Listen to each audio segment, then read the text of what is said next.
Welcome back, everybody. Derrick Soo, your 2022 Oakland mayoral candidate. Today I was watching news, and lo and behold, we have another Oakland resident at risk of losing their home over in West Oakland. And our city administration, they talk a good game, that they're doing all these different things to protect our residents. But yet here, they still allow the racist sterilization of Oakland. This is another heritage family that's been harmed by predatory lending. In this case, the person's name is Lloyd Canamores. And he's over in West Oakland, and he's got a real outstanding home. It's painted in Warriors colors, and you can see it from the freeway.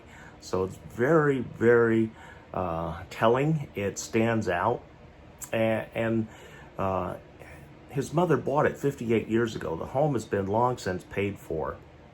When she fell ill, a caretaker implanted into her mind of getting a reverse mortgage. There are good reverse mortgage, and there's bad reverse mortgage.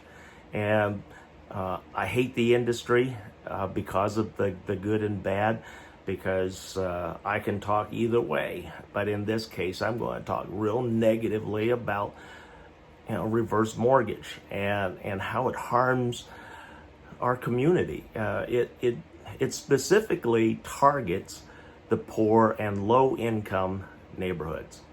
I mean, they are specifically targeting those neighborhoods, because if you go around anywhere, you won't see the signs that say, "We'll buy your home in any condition."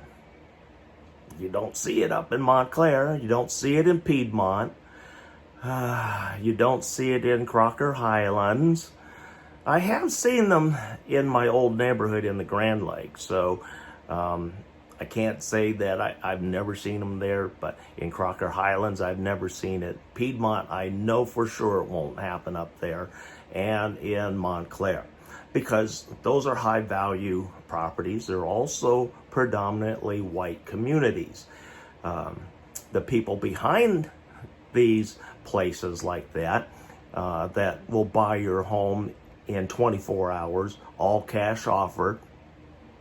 What they're doing, they're getting around all the real estate safeguards to protect the resident of that home.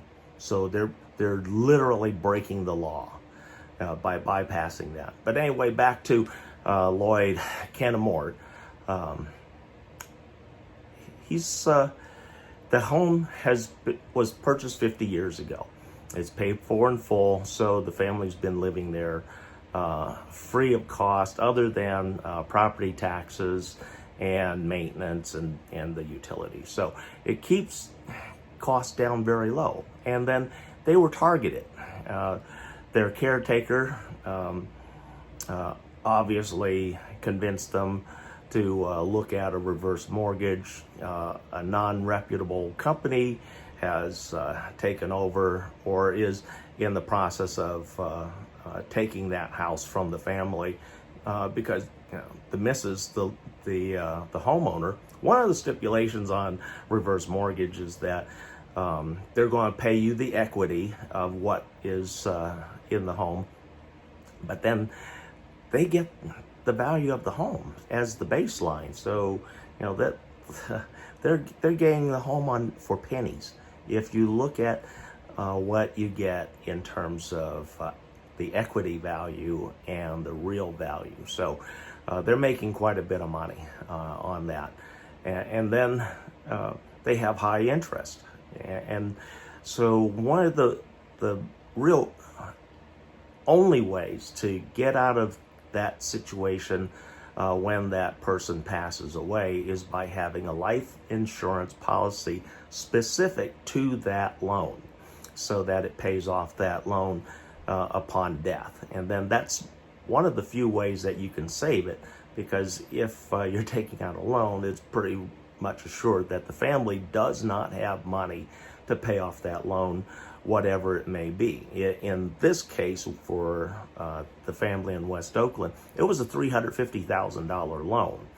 And so that's a substantial amount of money, even for families, long-standing families, even with money.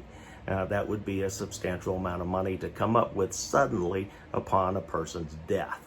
And so that's why I say a life insurance policy specific to pay off that type of loan. But then in most cases, those salespeople don't tell you that. They're just going to tell you, you know, all the payments are going to be very low. I mean, I've heard everything. So I've been there, done that, been through it with my dad with his home. And that's another thing. You are responsible for the maintenance, the full maintenance, and the upkeep of that home, even with a reverse mortgage. Meaning you got to pay all the taxes. You have to keep full coverage on the home at all times. And if something falls into disrepair, you are responsible for fixing it. So that creates a real hardship on some of these properties that just barely qualify. But then these lenders, they don't care. They see profit. They just see the profit in it. And you know, doesn't matter how long the family's been in there. In fact, they see it better because then they know that the home has been lived in, it's paid off, and it's free and clear. And they're financially strapped somehow, and that's why they're asking for the loan. So these are definitely all predatory loans. That Lloyd grew up in the home, has been in and out of the home. His mother passed away about 8 months ago, according to the news feed. And now the lender is coming for the home. And they need to come up with $350,000. And so that's an issue. But the good news is that they are making headway at getting that loan money put together so that they can save the family home. And I truly hope that home can be saved. One of the things that I've been talking about all this week is my path plan. And if my path plan had been in place, this home could have been saved very easily, because the home and the property could have been acquired by the city land trust, and this would put protections for this heritage family. That means that they're protected, fully protected from any type of seizure of their home, but yet they still have a lot of control on their home.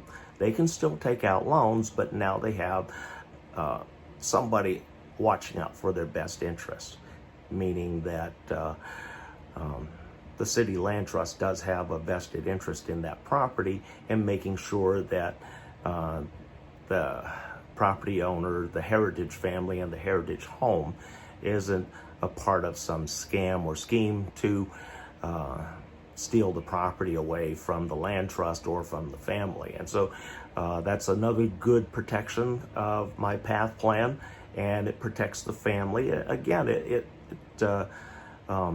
helps reduce their tax liability, because once the city assumes the ownership of the land, now it's only the taxes drop to simply the value of the home, because the land is city property, and you cannot tax city property.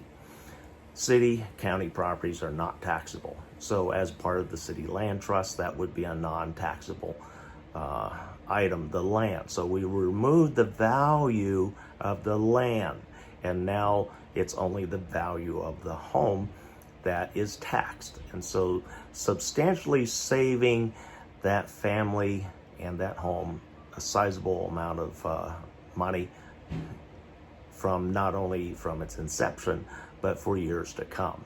And we see a lot of what the real estate industry is doing. They're chipping away at the protections of Prop 13. So I don't expect Prop 13 to hang around much more with the amount of pressure that the real estate industry is placing on its removal here in California. And those Prop 13 protections were specifically for these type of heritage homes. They were put in place because the same greedy people that are destroying our economy and our cities right now, they were there back then too. And so Prop 13 was one of the things that 2/3 of the city voters said they wanted in place back then. I didn't agree with it back then because I didn't truly understand it, and I saw initial harm to my grandparents when that went into effect, because the property tax that they had been paying was far less than what they ended up paying for decades. I mean, literally decades.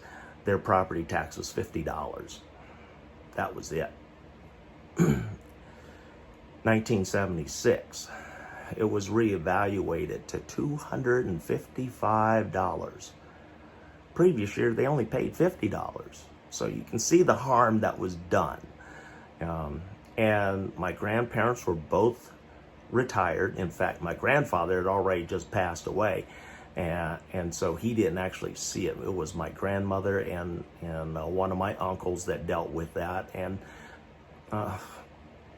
what choice do they have? You know, that's their home. That's the family home. That's the only home that they've ever known. So they do whatever they need to protect it. And so that's one of the things that this PATH plan protects, these type of housing units and the properties and the families that go along with those housing units. They're protected under PATH. And the nice thing about PATH, it doesn't compete against the capitalistic real estate industry, because it doesn't compete in the form of price. It only fulfills housing needs, and it can acquire property from the capitalistic system, but then the capitalistic real estate industry has a heck of a time trying to acquire any kind of public trust land back. So that's some of the protections that are guaranteed with PATH. And that's what we really need to start looking at, because we need to find a way to make housing truly affordable for everybody, including zero income.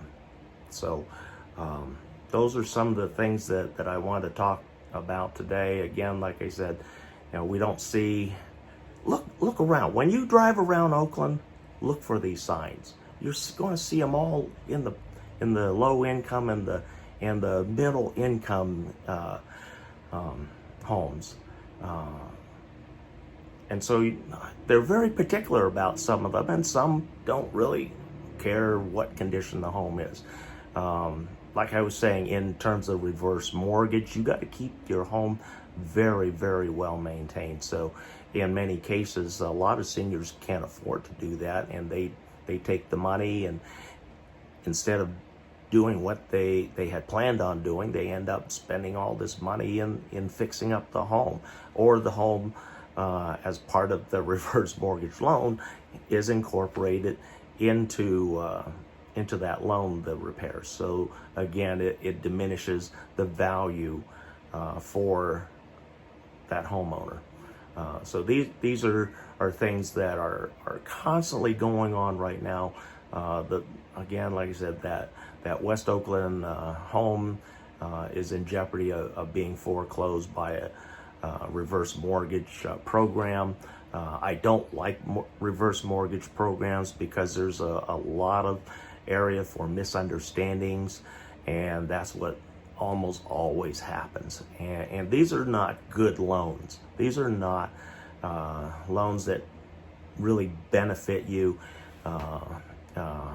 While it may help with some finances and And for those that truly have a lot of money, they're not going to take them anyway because they have money. The folks in Piedmont and Montclair, Crocker Highlands, those aren't the people that go get reverse mortgage loans. They have money. They don't need those loans. So that's why that industry targets all the rest of us, because we have the property that they can pick up for pennies on the dollar. And while it may benefit us in the short run, it harms us all in the long run. Some other places, like I said, that I've actually seen these signs not only on telephone poles throughout Oakland. I've seen them in laundromats. I've seen these ads on TV. This one that I saw this morning, right after this story ran on the news. Dude came on, and first thing he's talking about, I'll buy your home in any condition, and we'll do it in 24 hours. I'll make you an all-cash offer in 24 hours. So he's literally trying to slam this through with an illegal deal. Yeah. And those are the harms and businesses that our city administrators could stop. They could put an end to that if they truly wanted to, but they don't want to. And here's the thing, those ads, most of you probably never saw them because they don't run them in the evening. They only run them in the mornings up through midday, because that's when the people that are most likely to use those loans are going to see the loans. They're not going to see them in prime time. They're not going to run them in prime time for you. So, yeah, but I've been talking to city administrators, everybody, city council members, about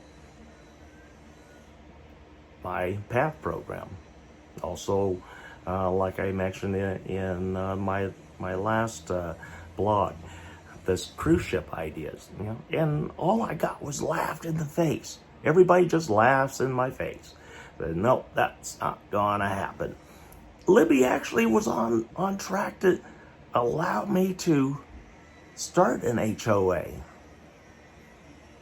Then we had, only thing I can say is a misunderstanding, but Libby took it very personal. And I'm sorry that hurt your feelings, but it's the truth. And I do it again. And it wasn't hurtful. It wasn't said in a mean way. But Libby, I know you watch this, and I know you see what I'm doing. I'm not your enemy. I've been on your side. In fact, I get ribbed real hard because in the last election, I voted for you. So everything that's happened to me and that you've caused, I voted for you to do that to me. A lot of people are mad at me because I did that.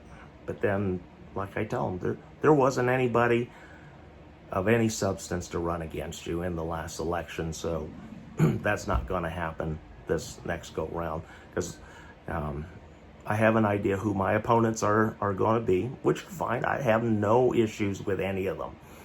A lot of us are on the same page on many of the topics and issues that I talk about, so we are on friendly terms. But if they want to get down and dirty, I could do it with the best of them. But again, PATH is the way that we need to look at for the future of Oakland and Alameda County. It brings affordability to housing for everybody, including zero income.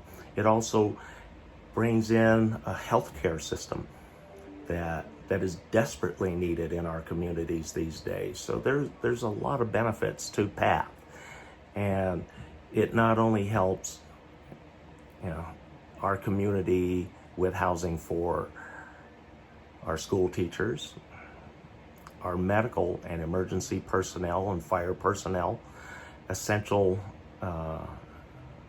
employees, but it also protects and assists our heritage families that go back and are deeply rooted in Oakland's history, because that's what's happening. Our Oakland history and our ancestry is being forced out of the city of Oakland where it made the history. And we need to preserve that at all costs. And so PATH is an idea that I believe needs to be seriously looked at and brought into the city of Oakland. Thanks for listening, everybody. We'll be right back.